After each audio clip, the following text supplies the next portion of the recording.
Hello, everyone. Welcome to our Spring Indie Social Night. My name is Stephanie, and if you've joined us for one of our indie socials in the past, I'll probably seem a little bit unfamiliar to you. This is my first time hosting here. I am a marketing associate and an editor at Annick Press in Toronto. And if you're joining us for the first time, then welcome. We're so thrilled to have you.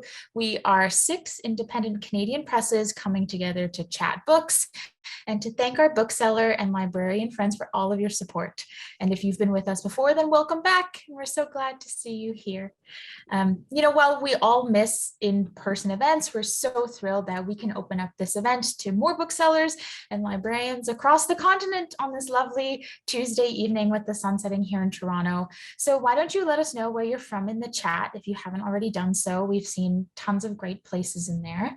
My friend Tally is going to be popping the link to an ARC request form in the chat, so you can open that up.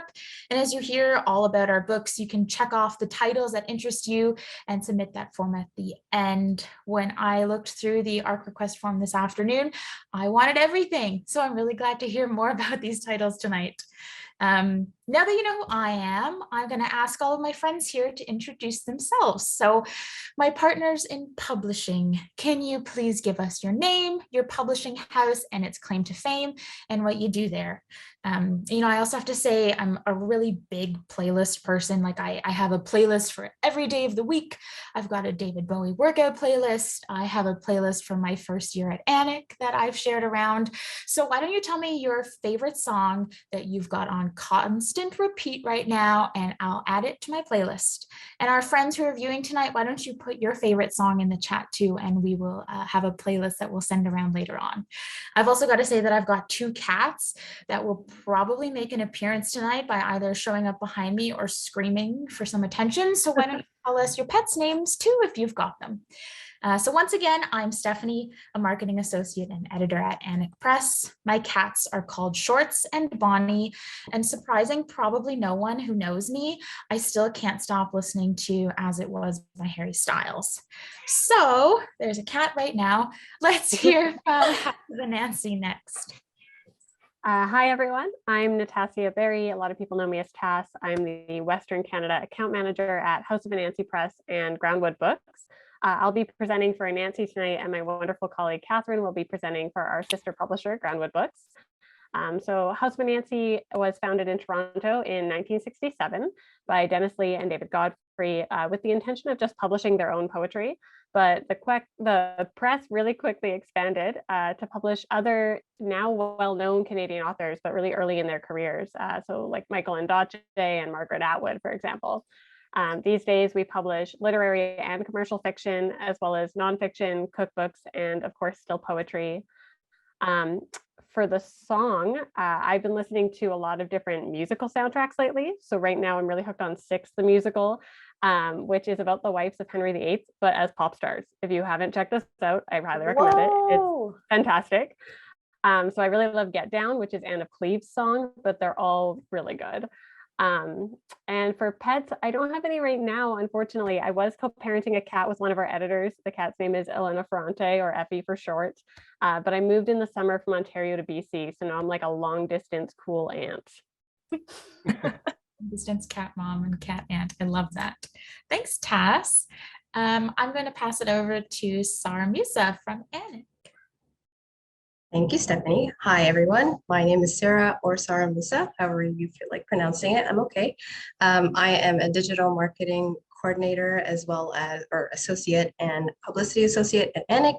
Annick Press is an independent children's publisher. We were actually founded in 1975 by Rick Wilkes, and we're all about bringing in really diverse books. And if you can see like our website, we've got some really great lists over the past, couple of years. And it's just, a really great place to work at and some amazing books. So looking forward to spending the night with you guys. Yeah. Not in that way. Sorry. I realized that sounded bad. You have to tell us your song. Yes. Oh, okay. My song. I'm listening to a couple of things. I kind of going back and forth between the Biebs and an album called it's called Candy Day, written by Lucky Day. He just won a Grammy, really great R&B music. highly recommend to check it out. Thank you. I've honestly got my list going of my next playlist from Indie Social Night, so this is awesome. Next, I'm going to introduce Erica Sanborn from Biblioasis. Hi, everyone. I'm Erica at Biblioasis, an independent press located in Windsor, Ontario.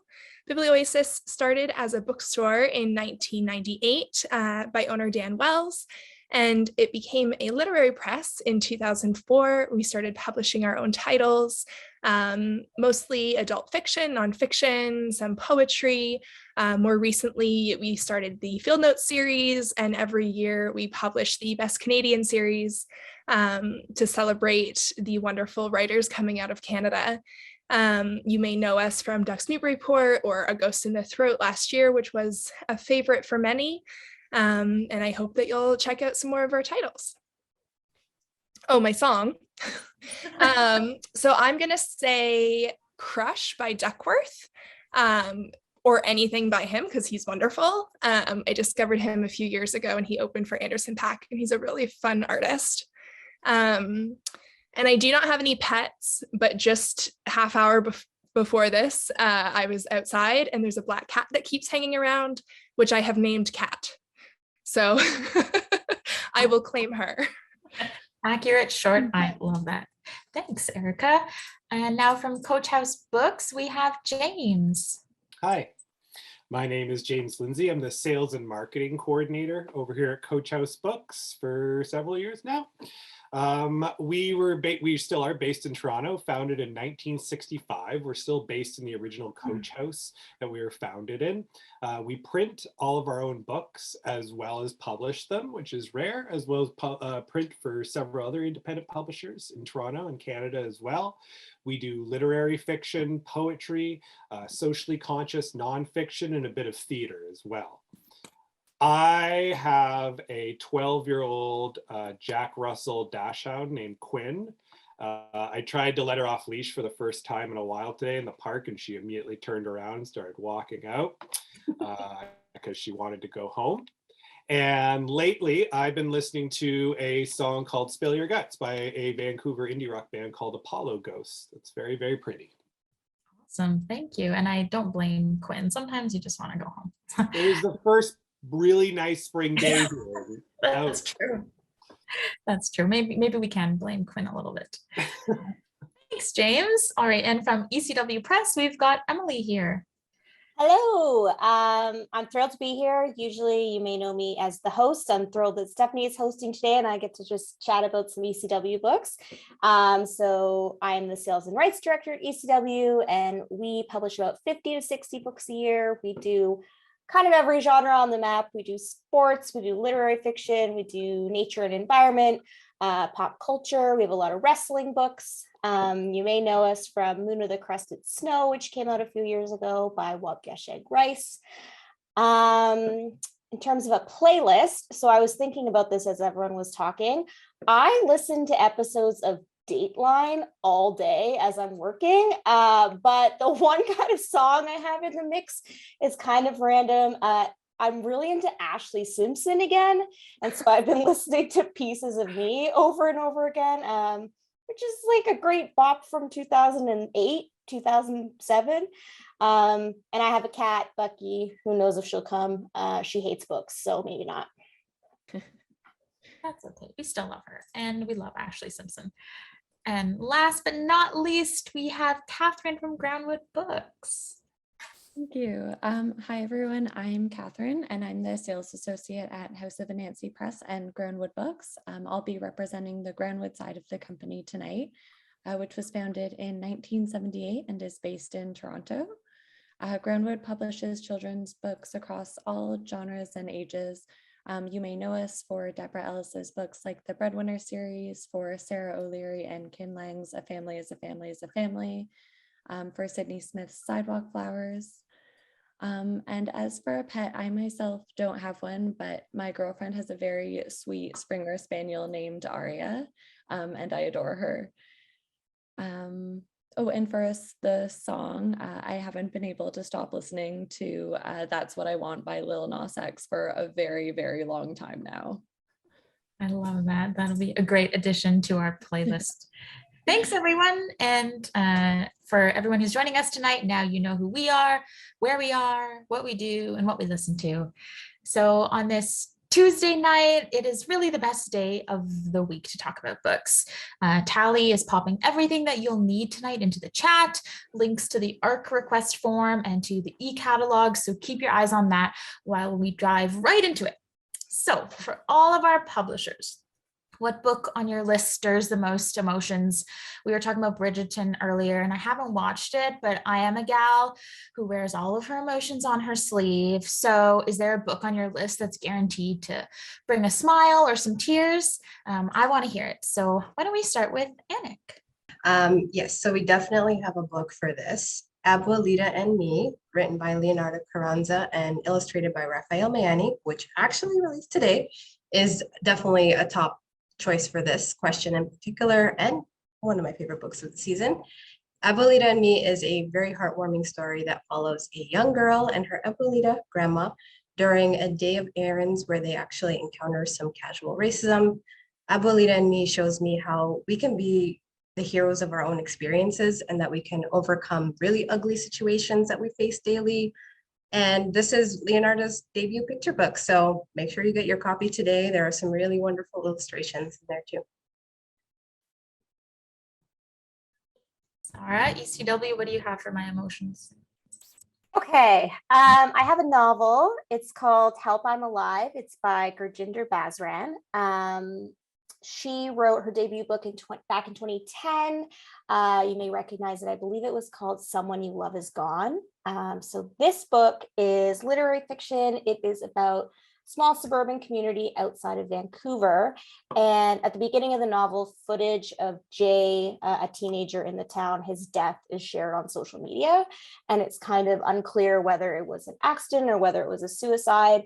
And so the novel then follows four people in Jay's life who are like obviously rocked by his death. You have his best friend, you have his best friend's brother, his on again, off again girlfriend, and then the mother of his best friend.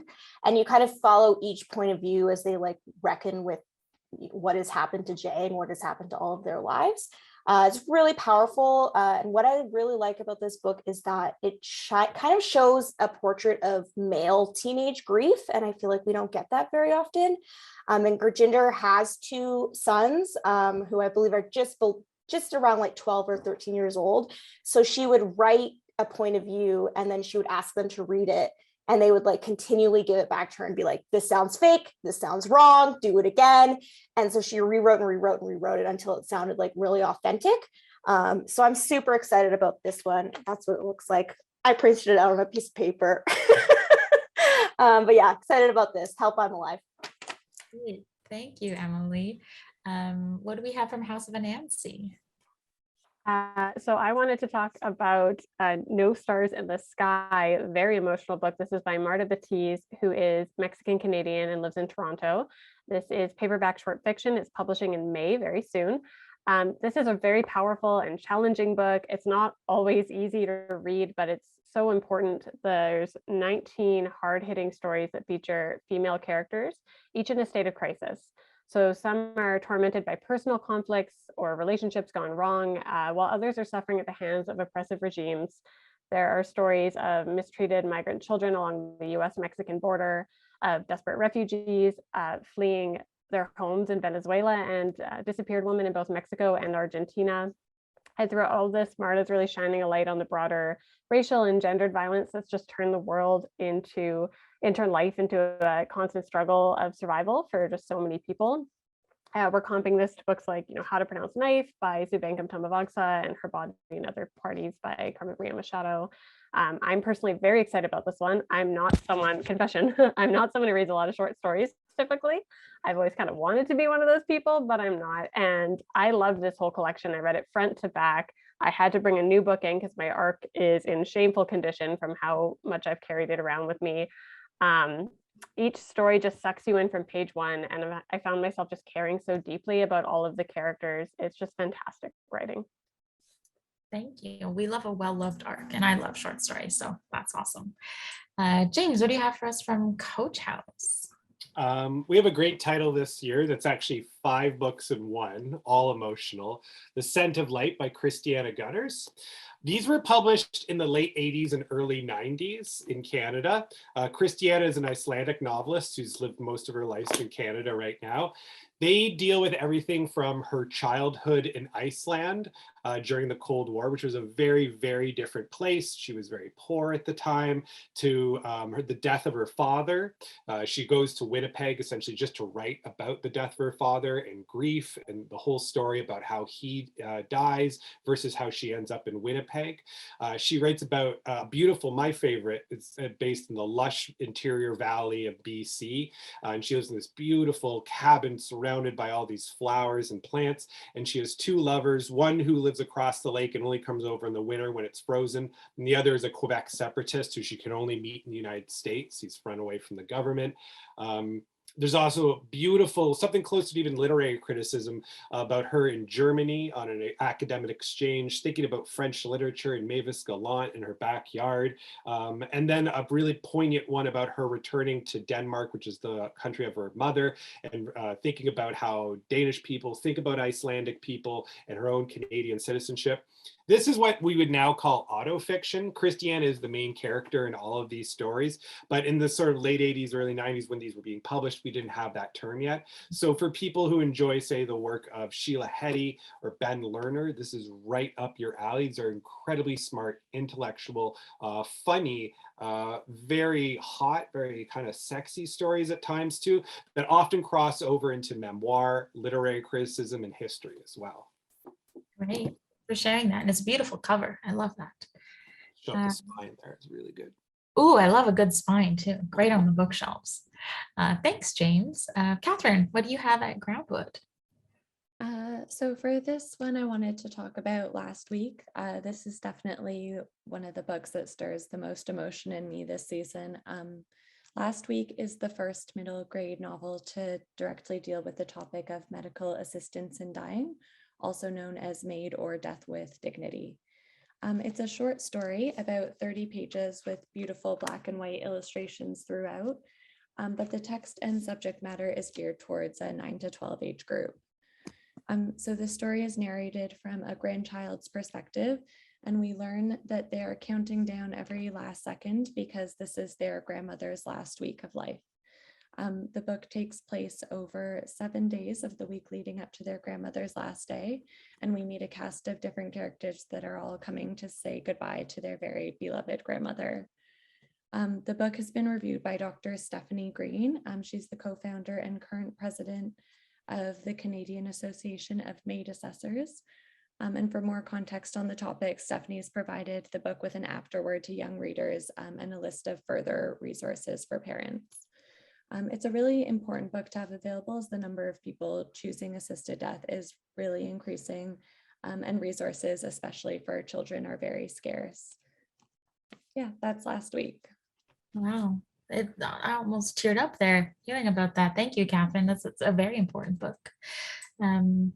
For our last emotional book to get me through the evening and my next 6 months of reading, Biblioasis. Erica, what do you have for us?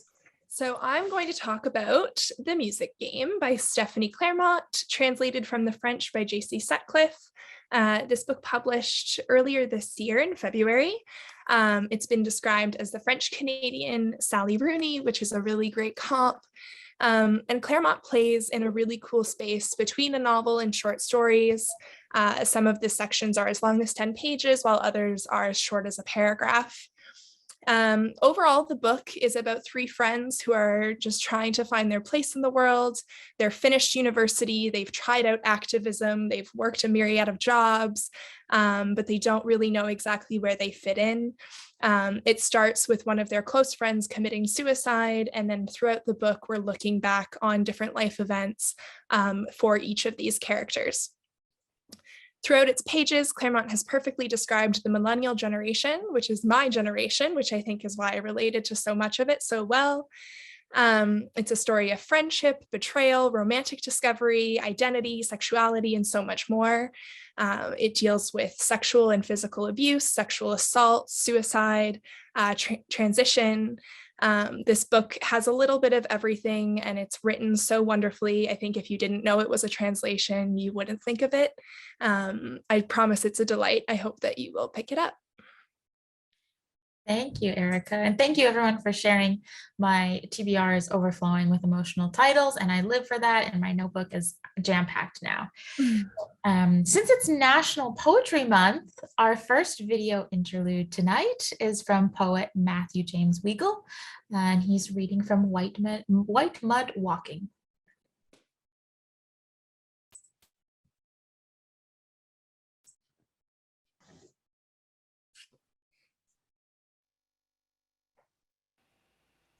Hi there, my name is Matthew James Weigel, and I'm a Dene and Métis poet and artist living here in Edmonton.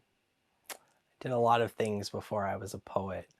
Worked as a zookeeper, I got a degree in science, and a lot of that background has informed many of the things that I do in my writing and in my art. But the journey to write the book White Mud Walking began about over 2 years ago when I first saw the Treaty 6 parchment laid out on a table in the basement of the library at the University of Alberta.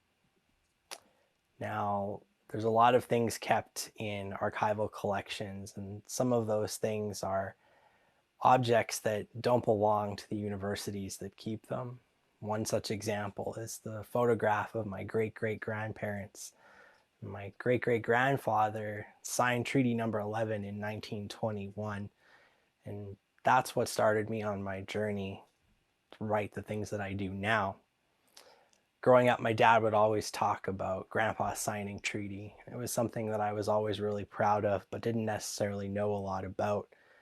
And I think that one of the reasons that I never knew that much about it was because a lot of the information about these stories is actually kept in archival collections.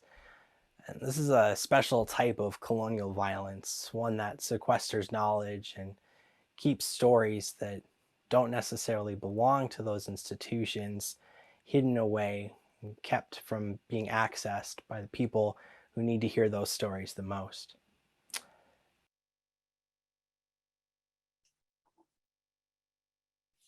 Thank you to Matthew James Weigel for recording that for us, and for Coach House for sharing that with us. And White Mud Walking publishes today from Coach House Books, so congratulations on that. Talking more about books here, my partner, Robert, God bless him, loves wrestling. And therefore, his 3-year-old nephew also loves wrestling because he has to do everything Robert does. And, while I am as big of a Stone Cold Steve Austin fan as the next person is, I'm sure I'm also going to be the aunt that shoves books into his hands at any given moment. So for our kids publishers, can you share with us an illustrator that you're particularly excited to have on your list this season? And I can make sure Noah is reading that one. So why don't we start with our friends at Groundwood?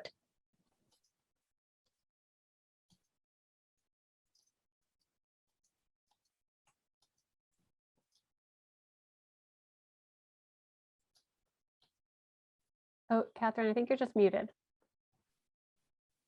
I'm so sorry. I was trying to keep it quiet during the video. Thank you. Okay, so this is Angry Me. This is a really sweet story about the sometimes overpowering and troublesome emotion of anger, and how it's experienced by a young child. So it starts with the child describing the different kinds of anger that she feels and the situations that cause her to feel that way. The experiences all pile up, and the child remembers some of the things that could help with these feelings. Slowly, she learns that some of these solutions really do work, asking for help when she's frustrated, asking to join the other kids playing, and even recognizing that sometimes it's not her words that help, but somebody else's. This is a great social emotional learning book that illustrates the experience of anger and some coping strategies in a very sweet and understandable way. Sandra Fader, the author, her past picture book texts have been very successful, and the illustrator, Rahel Jean Barbel's illustrations are warm and richly patterned and textured. Rahel is the illustrator of Our Favorite Day of the Year by A.E. Ali, which was a Kirkus Best Picture Book of the Year. She's received a lot of awards and honors for her illustrations. And you can't help but love this angry little girl from the beginning and throughout the whole story. Thank you for that, Catherine. I don't even know her, and I already love this little girl, so I think she will be perfect to share. Sarah, what do you have for us from Annick? So we have Avolida Me. I talked about it a little bit before, but Raphael Mayani, the illustrator for this book, is one, he's a delight to work with, super creative. And if you can see, like, the images are so whimsical and detailed at the same time. There's just so much expression in every single page. Some fun facts about Raphael: he's Vancouver-based creative director and a freelance illustrator. So he actually recently art directed the intro for the new Pinky and the Brain, which is like one of my favorite 90s cartoons.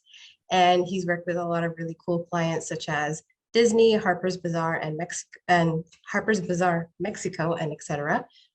Very, if you check out his social media pages, he's got a lot of really cool behind the scenes illustrations of Abuelita. And we actually have a very cool video on our YouTube channel where you can see him kind of sketching some of the details from the book. And you get to see his little cute son pop in for a little cameo. So yeah. That's lovely. And I love these illustrations, and I love just like the everyday things that we can talk about with our young people. So thank you for sharing these gorgeous books with me. I know that this little guy will definitely be into these stories, and I can't wait to read them with him. So, I've been a part of many a book club in my day, and I'm sure many of us here have been. And I'm currently in one with my friends from university that has been going strong since before the pandemic. I guess that's what happens when all of your friends are engineers and are all super into deadlines in a really weird, creepy way. So we've always gone in alphabetical order by last name to choose the book, and my turn is next month. So can you guys give me your best book club picks of the season, so I have something show-stopping to bring to the table and will prove that, being not an engineer is good. Working in books is good. So James, what do you have for my engineer friends to read? Here's a story that you might not have heard before, a story about a story. This is The Bear Woman by Carolina Rimquist, translated by Saskia Vogel. We actually did Saskia's first novel a few years ago called Permission. She's an American who lives in Berlin, but primarily translates Swedish, and came to us with this book saying it was the best Swedish novel she'd read in a long time. This is about, the story it's about is Marguerite de la Roque, who's a French noblewoman. She was coming to Quebec with her uncle, who was going to be a governor there of New France in the 1700s. He didn't want her there, marooned her on an island with her lover and nursemaid, where she survived by killing bears. She made it all the way back to France to tell her story. And this is a book about Carolina wanting to write about Marguerite de la Roque and this incredible story. But every time she researches the story, the accounts she hears are not Marguerite's, but are of men who are telling the story of this. So she's incredibly suspicious of these accounts and is hard target researching, trying to find out the true story of Marguerite de la Roque.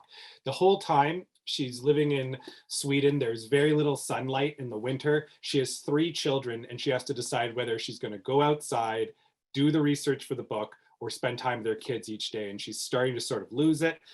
She's going all over the world to New York and San Francisco in order to research this. It's a compelling book. You probably haven't heard of this story before, but if you have, this is a bold new take, The Bear Woman.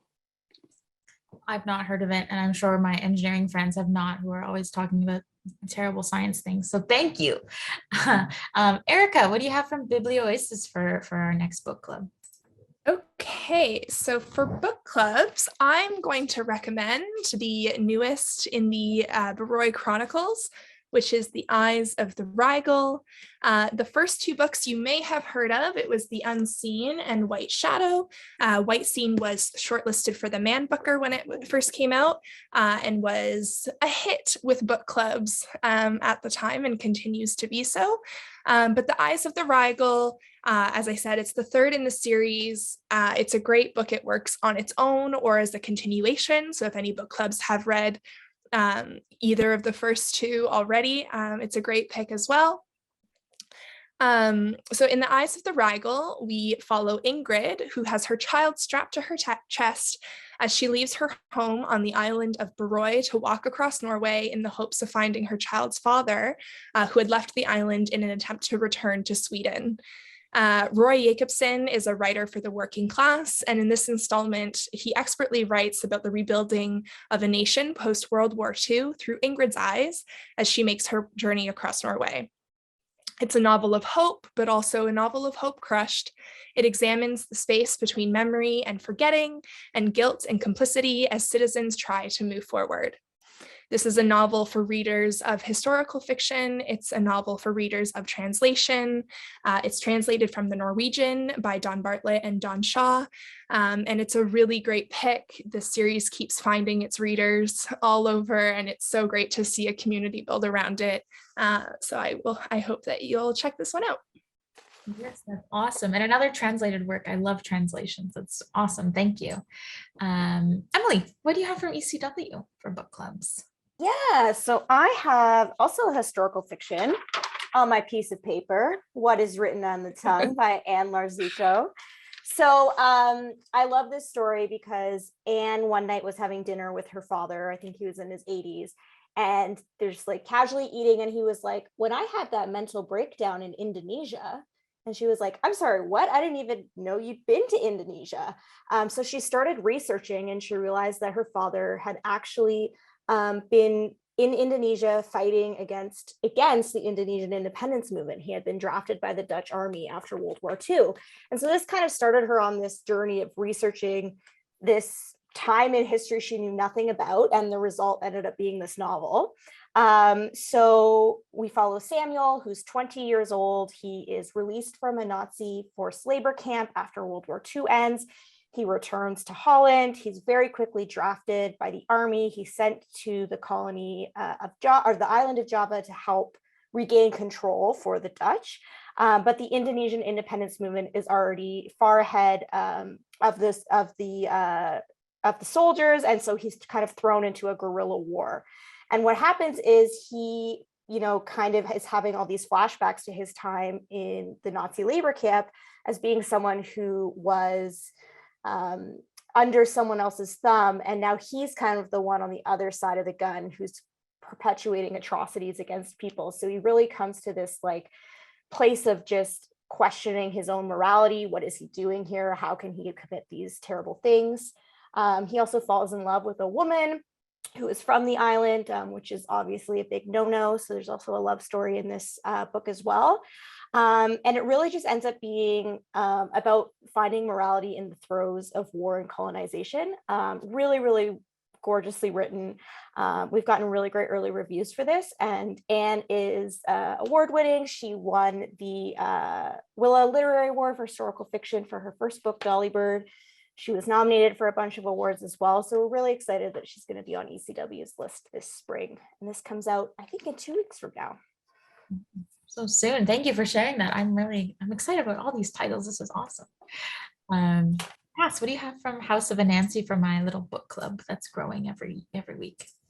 Well, for book clubs, I have to talk about This Is How We Love, which is the new Lisa Moore. Lisa Moore is from St. John's, Newfoundland. This is going to be in hardcover and it's publishing in May. Lisa is a very celebrated Canadian author. Her last novel, Caught, was a finalist for the Writers' Trust and the Giller. Her novel before that, February, won Canada Reads and was longlisted for the Man Booker. This book is set in St. John's during a snowstorm. A 21-year-old named Xavier is beaten and stabbed in this vicious attack that sends him to the hospital. And his mother, Jules, has to fight her way through the snowstorm to reach the hospital where Xavier is lying unconscious in the ER. And from this point, the book starts to jump around in time. And as the events leading up to the attack unravel, we end up getting this family saga that traces back over generations and explores all of the sacrifice and pain and wild joy that go into the emotion we call love. So it's great for fans of Megan Gale Coles, Michael Crummy, Lynn Cody, and of course, anyone who's a fan of Lisa's past work.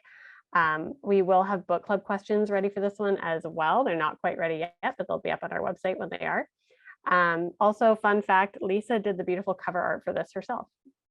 Wow, that's amazing. And I love that there are book club questions because I never know how to lead that conversation. So thank you. And finally, Sarah, what do you have from Annick Press for my book club? The Queen of Junk Island by Alexandra May Jones. The Queen of Junk Island releases on May 3rd, and it's a queer YA drama that was set in the early 2000s, and it explores biphobia sort of in the height of biphobia at the time. And it follows a 16-year-old young girl named Dell as she navigates some really big revelations about her identity. And it's supposed to be on what's meant to be a very relaxing trip. Why this is a good book club pick, it's YA, firstly. And there are some really juicy parts to the story that you want to discuss with your book club friends. There are a lot of themes in the book, as well as family drama, complex familial relationships, and just learning a lot about yourself and your identity as a teen.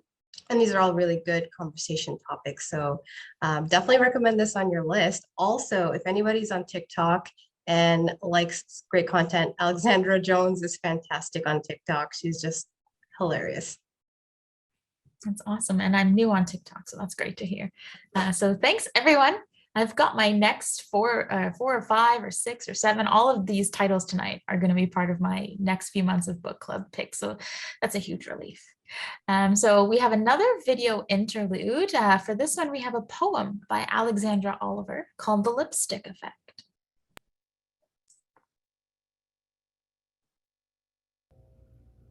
My name is Alexandra Oliver, and this is my poem, The Lipstick Effect. You know you need a new one when you're bored, or overcome, or underwhelmed, or sad.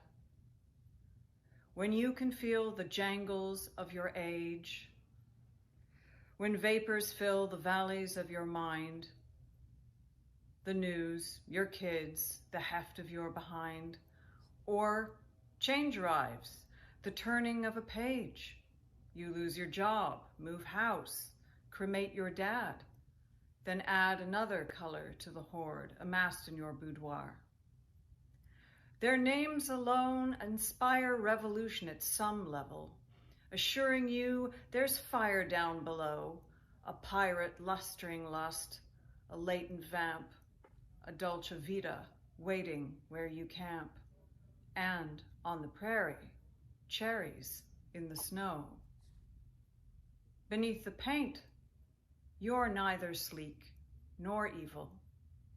It's just the tubes, the hollow names you own.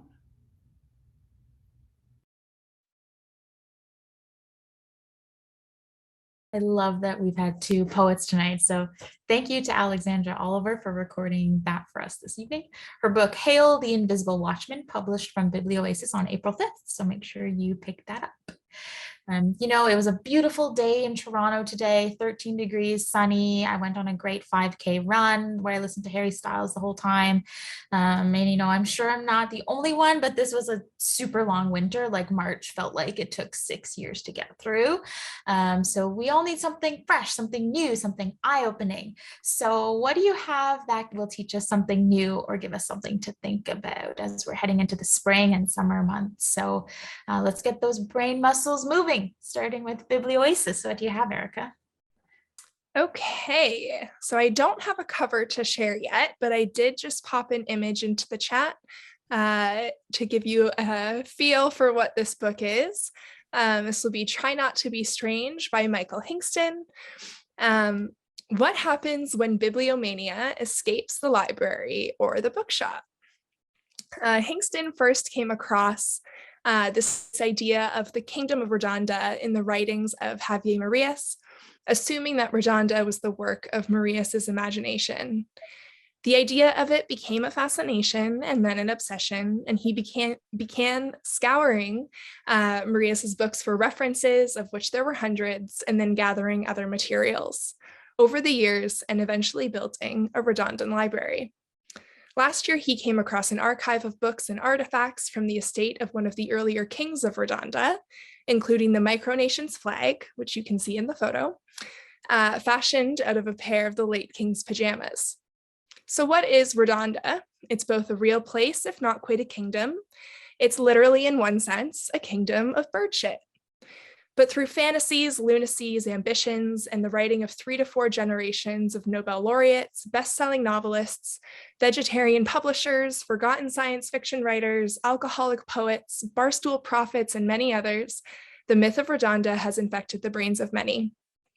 So Hingston has, incredibly, assembled the true story of Redonda, though the very idea of truth here comes in for a drubbing, in a rollicking literary history that blurs the lines between fantasy and reality, between the truth on one hand and fiction and story on the other, to the point that it might never be restored. It's a work of literary, cultural, and colonial history, a detective story, a travel log, a quest narrative, a publishing history, and a memoir of literary obsession. Fascinating. Thank you. And it's great to have these on my list to learn something. Thank you. So next, why don't we hear from House of Anansi for something to learn from? Well, if you maybe want to learn a new skill, we have this book, Gardening Naturally. This is by Laurie Perron and Sarah Quinnell-Langlois. Both are near Montreal, and it's translated by JC Sutcliffe, who's from Ontario. This is a hardcover, large format book, a beautiful coffee table book. It just published in March. It's so stylish, it's very Instagrammable, but also very useful. I'll just show you a couple of spreads here. So this is a guide to ecological gardening. This book provides a wealth of practical advice for growing indoor and outdoor plants based on a program of sustainability, rejection of harmful artificial chemicals, and respect for biodiversity and the natural world.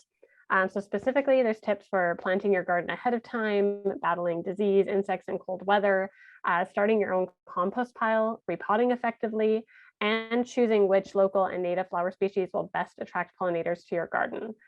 So the author worked as a horticulturalist and landscape architect for 15 years, so she has tons of knowledge on the topic. And organic and sustainable gardening is really on the rise. You know, many people have turned to indoor and outdoor gardening during the pandemic and lockdowns as a therapeutic practice. So this book has content that will appeal both to urban patio gardeners and to folks that have larger gardens in their yards. That's awesome. I feel like I'm on a war against lawns, so I hope everybody reads that and starts gardening more. Thank you, Tess.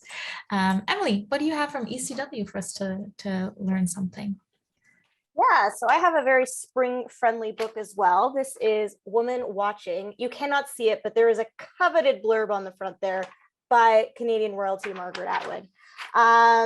So this is a book from award-winning author Marilyn Simons, and it is a biography of an extraordinary woman, Louise de Crillon Lawrence.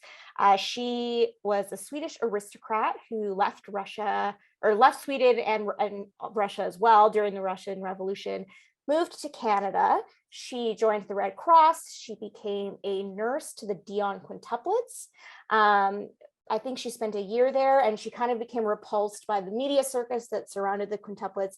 And so she retreated to this cabin in North Bay where she took up studying birds. And she became a naturalist at a time when really women didn't have a lot of access to the scientific community.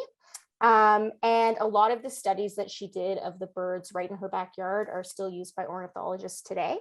Marilyn Simons ended up moving not far from Louise when Louise was later on in her life, and they struck up a kind of a friendship.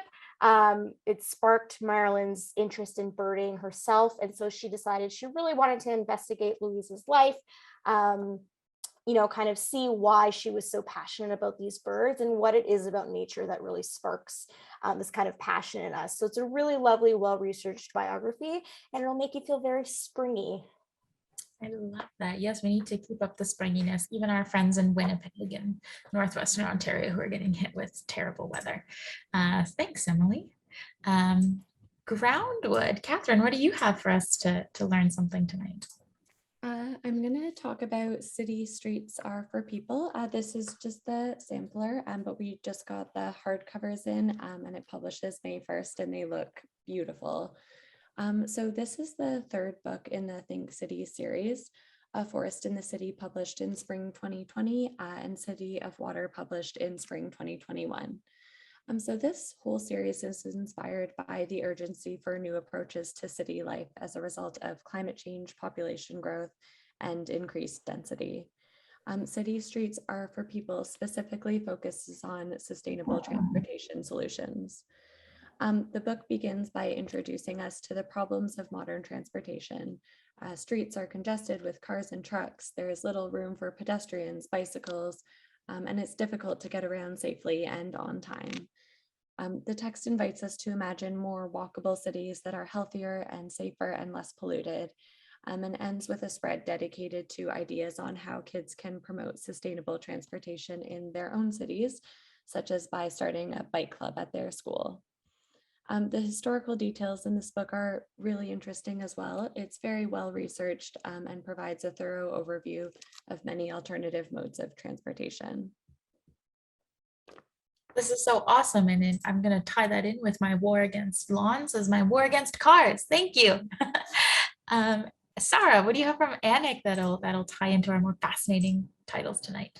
Okay, so I don't have something that's like necessarily academic, but it is educational in its own way. We've got a graphic novel called Rabbit Chase. It's written by Elizabeth LaPonce and illustrated by Casey Oster, and it was actually released last week on April 8th. It's a very exciting and super engaging graphic novel. Rabbit Chase is a fresh new book that was inspired by the classical tale of Alice in Wonderland, but has an Indigenous twist to it. It follows non-binary Ami as they navigate a very wild and unexpected class trip where they unintentionally stumble into a portal that takes them into a completely different dimension, where they encounter figures from traditional Anishinaabe stories and characters. Elizabeth LaPonce is Anishinaabe, Métis, and Irish, and they are a accomplished writer, illustrator, video game designer, and Guggenheim Fellow. Her storytelling expertise is heightened by Casey Oster's illustrations, which I can like give you a couple of little peeks. Yeah, it's really cool. And Casey is Ojibwe Anishinaabe from the Rainy River District of Northeastern Ontario. And the art is really inspired by a lot of colorful and traditional woodland style. So some cool educational things will be coming for this. There will be an educator's guide later on in the spring, and Ojibwe.net is actually working on a translation guide for this. And there will be some really cool character guides from the characters of Rabbit Chase will also be featured on Ojibwe.net. So yeah. Oh, that's so exciting. And Casey is from my neighboring Indigenous community. So that's close to home for me, which is lovely. Thanks, Sarah. James, last but not least, what do we have from Coach House tonight? I would recommend Rooms, Women Writing Wolf by Sina Kiras. This is what it will look like, but poop, that's kind of what the art looks like at the moment. Sina is a Lambda Literary Award winning author from Montreal. They're also a very influential professor at Concordia University and ran the notable Canadian literary blog Lemon Hound as well. They've mentored some of the best poets, young Montreal poets, especially for us, and they are a larger than life personality in the Canadian literary scene. But this is not only just Sina's memoir of becoming a young queer writer and getting into academia, it's also about how they came to Wolf. Sina was born very low income and did not have the option to go to university, and also just wasn't a very good student too, did not have very much interest in school until they did end up taking a first-year creative writing course in British Columbia at a community college, and discovered the work of Virginia Woolf. The book opens and Sina is just totally overwhelmed with the waves and is just talking about how important this book is. They've never even really liked a novel before they've read this. This is just, it totally impacted them. They are inspired. They write, they've also been reading Nothing But Men for their entire course. This is the last book they're reading and assigned. So they are very, very excited. They write a passionate essay, the first piece of writing they are ever happy with. They turn it in and their professor is so enraged they threw a chair at Sina. So Sina right away knows that they have hit two things, mucking about in academia and Virginia Woolf, which are two important things for the rest of their lives. Sina is a Virginia Woolf scholar, so this is also a reimagining of Woolf, certainly taking a room of one's own as the center point for it, and thinking a lot about who Virginia Woolf was, the privileges they had afforded to him, and what shifted that into perspective of her writing. This is also about Sina in academia, having to fight tooth and nail to become the professor that they are today. They are never very comfortable with academia. This is a bit of a juicy memoir as well, because there's a lot of sort of like pointing fingers in the Canadian literary scene, especially through the Me Too movement that happened. But you will learn all kinds of things about Virginia Woolf that you've never known before. Even people very familiar with Virginia Woolf will appreciate Sina's pretty unique re-perspective and re-evaluation on this classic author. That is awesome. Thank you for sharing that. And thanks everybody. I feel like I'm all fired up. I'm gonna go to my local indie and buy all these titles. This is awesome. My friends, we are coming to the end of our evening together, but we have time for one more question. And I'm always looking ahead, living in numerous seasons, as I'm sure all of our bookseller and librarian friends are as well. So with the weather warming up and we're thinking of summer and then into fall, and we won't talk about winter, give us a sneak peek of a book that you've got coming out in fall 2022. Why don't we start with Tass from Anansi? Great. So some people might have already heard about this one. We actually cataloged it with both summer and fall, but it's coming out in August, so I think it still counts. This is Our Voice of Fire, a story of survival and pursuit for justice. It's by Brandy Morin, who is from Treaty 6, Alberta, and it's a paperback memoir. It's Brandy's debut memoir. She is an internationally recognized French, Cree, and Iroquois journalist. Brandy has 25,000 followers on Twitter, and her tweets are often going viral. And she's really known for her clear-eyed and empathetic reporting on Indigenous oppression in North America. She is also a survivor herself of the missing and murdered Indigenous women and girls genocide. And this book is her life story up until now. So we see her as a young child, and she reflects on the gifts that her parents were able to give her and what they could not give her. And we see her entering the foster care system at a young age. And then later as a runaway who falls victim to predatory men and an oppressive system. And in the second half, we see her get her first job at the local paper and learn about her ongoing mental health challenges while she's getting her career off of the ground. And Brandy really holds nothing back, discussing the systemic and criminal violence that she experienced firsthand, and also explaining the sources of hope and healing that she has found, whether through therapy or spiritual practice or research into healing intergenerational trauma. So, you know, this is similar to From the Ashes by Jessie Thistle or A Mind Spread Out on the Ground by Alicia Elliott. It's definitely a lead title for us. And also the cover is just so eye-catching. The art is by Sharifa Marsden, who is a fantastic Anishinaabe artist. Definitely check out her work as well. Awesome. Thanks, Tass. Yeah, that's on my TBR for August. Can't wait. Erica, what do you have from Biblioasis that's coming up in the fall? Okay, I'm going to talk about Case Study. And I'm also dropping the cover of that one in the chat because I think it's so, so wonderful. So Case Study by Gray McCrae Burnett, previously Booker shortlisted author for his book, His Bloody Project. McCrae Burnett, one might say, is quite the trickster, and Case Study is a book about the line between reality and fantasy, insight and illusion, self-mastery and madness. It tells the story of an unnamed narrator who, grieving the death by suicide of her older sister, becomes convinced that she'd been seeing Braithwaite, a psychologist, when she died. So she decides to make an appointment in the spirit of investigating the crooked doctor and exposing his misdeeds. To ensure he doesn't recognize her relationship to his former alleged patient, she adopts a fake identity, and this is essentially the beginning of our heroine's end. The book is immersive, darkly funny, maddening, and in the end, deceptively moving. And McCrae Burnett has done such a good job creating this fictional world that multiple times people in our office had to be checking, is this person real? Is this a real psychologist? Burnett has created a digital path of this person, so it seems like they may actually exist. So it's really blurring those lines. Editorial comps for this one: anything that's literary psychological thriller, anything with an unreliable narrator, Portney's Complaint, Lolita, The Secret History, novels with narrators who may or may not be telling the truth, but aren't always intentionally deceptive, narratives about characters under intense psychological pressure, and everything like that. So I hope that you'll keep an eye out for that one this fall. It comes out November 15th. I love that. That's so cool and eerie, and I love a psychological thriller.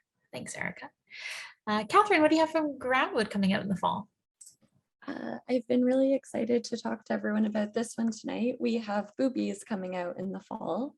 So this is a surprising nonfiction picture book publishing in August 2022. The book is by Nancy Vo, and it's a cheeky celebration of boobies. And we're not talking about this blue-footed boobie that we see on the cover here. So this is a book about the boobies we all have on our bodies. The text tells us that mammals have boobies and that mammary glands can produce milk to feed babies. It tells us that boobies change over time, they have many shapes, and that different kinds of mammals have different numbers of boobies. The text is fresh and funny, it provides information clearly, and is also very entertaining at the same time. It's the perfect book for young children who are curious about boobies and for older children getting to know their bodies. Giggles and puns when talking about this book are definitely encouraged. You should hear our marketing meetings. If you want to drop anything in the chat, feel free. And lastly, Nancy Vo, the author, was inspired to write this book after surviving breast cancer. There are many things you can do with a breast cancer diagnosis, and this author decided to Google ways to cope with her diagnosis. And as you can imagine, she learned many interesting things that she did not previously know about boobies, and that's how this book came to be. Wow, it's so funny, but also so like heartwarming, and I can't wait to see this one out in the world. That's awesome. Thanks, Catherine. James, what do you have from Coach House coming out in the fall? This is one we're very, very excited about. It's my fake book again, I'm sorry. It's called The Sleeping Car Porter by Suzette Mayer. You may know Suzette from her previous novels that we've done for her, Monoceros and Dr. Edith Fane and the Hares of Crowley Hall. The Sleeping Car Porter is about a sleeping car porter named Baxter. So early 20th century, all train porters were Pullman porters, were black men, and they're referred to all as George, which is the owner of the company. So this Baxter is a Pullman porter, but he doesn't really want to be a porter. He wants to be a dentist, and he's been studying to be a dentist. He's thinking a lot about dentistry, and Suzette did all kinds of interesting research, not just into trains in the early 20th century, but a lot about dentistry as well. Baxter is also gay, and his lover, who is his teacher at Pullman School, there was a Pullman school, has gone missing, so he's thinking a lot about him. They're traveling on a train. He is the sleeping car porter. There is an avalanche which halts the train for a matter of days. The passengers are becoming increasingly agitated and more demanding of Baxter's services. So he's doing everything from fetching food to glasses of water to babysitting children, and he's getting no sleep. At the best of times, sleeping car porters got very, very little sleep, but because of this delay in the avalanche, he's gotten none. So he's starting to hallucinate. His dream life is crossing over into real life. So he's having these very strange dentistry hallucinations of all of the research he's been doing and the studying, as well as conversing with his friend who's now missing as well. It has a really climactic peak to it as well. It's a really good time to be talking about Pullman porters in this important section of both Canadian and American history. It's a fascinating book. It's a historical novel. It's a magical realist novel in some ways, and it is just thrilling. The Sleeping Car Porter by Suzette Mayer. That's awesome. Thank you, James. So many genre crossings. It's so cool. Sarah, what does Annick have for fall 2022? Okay, so we have A House Unsettled by Trin Delaney. It's a novel that's releasing on October 11th, 2022. This is a debut novel, but we don't have a final cover to share just yet, but it will be spooky and very, very cool. A House Unsettled explores the generational legacy of violence and oppression, and how Black and queer love and resistance can disturb all of this. As Asha's father's incarceration and constant conflicts with her mom, Asha is just very desperate for a brand new start, and this comes in the form of a move to the countryside. Asha's great aunt, Angie, has a crumbling and pest-ridden house. This isn't exactly the first start that Asha had hoped for, but she does make an immediate connection with a new neighbor named Cole. As Asha encounters, or as she settles, she encounters some really spooky incidents like footsteps in halls, cold hands around her neck at night. Asha does fear for her safety and the safety of her loved ones, and aims to kind of look at the cause of all of these incidences. It's there where she realizes and uncovers some really deep secrets from the past that connect her family and Cole's family together. that's A House Unsettled. Very cool, and definitely keep an eye for it. Oh, that is cool. Thank you, Sarah. And last, our final title of the night, but certainly not least, Emily, what do you have from ECW in the fall? Yeah, first I just want to say I love the Indie Book Social because I get ideas too. So Erica, I wrote down case study, text Erica, get a copy. I have My Road from Damascus by Jamal Saeed. This I'm very excited about. It is an extraordinary memoir. Jamal arrived as a refugee in Canada in 2016. In his native Syria, he was a writer. He pushed political boundaries and societal norms, and he was very against the regime of the al-Assads. And because of this, he was imprisoned on 3 separate occasions for a total of 12 years. So for 12 years of his life, he spent in these brutal military prisons without a charge and without judicial process. So now that Jamal is here in Canada, he's decided to write about his experiences. He's really personalizing the political here. So we get a really amazing kind of overview of the history of Syria, the history of the political unrest in the country, kind of what led him to be put in prison, what prison was like. And in the end of it all, you know, it does look really squarely at the brutality that he experienced, but it also focuses a lot on love and hope and beauty and poetry. And it's just like an absolutely gorgeous book. And the cover, I know it's really hard to see, but this is done by Jamal's friend, a Syrian artist. And I just think it's absolutely stunning. Thank you. And Jamal is lovely, and he is all about love and hope and poetry, and he's just so wonderful. Yeah, he has a book with Annick, right? He does. Yeah. So great crossing lines there. Yeah. Thanks everyone for these great sneak peek teasers. I know that we all love to see things early. But my friends, we've come to the end of our Tuesday evening together, and we've taken any questions from the chat that we haven't had time to answer tonight, but we'll put them together in a newsletter and send those answers out. Thank you so much to my publishing pals here with me tonight, and to the real stars of the show, the booksellers and librarians and the virtual audience. You guys really, truly make working in publishing a dream. And thank you for supporting all of our books, our authors, and for getting us through this pandemic by curating the content that we really desperately, truly need. We're going to be sending out a short survey and a recording of this video, as well as our playlist that I'll be putting together. You'll also have the links that'll be you'll be able to access. Sorry, it's 9 o'clock here. I'm ready for bed, and you're welcome to share those. We hope to have another event in the fall. Let's hope that it's in person. If I have to do Zoom again, I may cry, or at least a hybrid virtual in-person thing. And since you registered for this one, you'll get all of the information about that sent directly to you.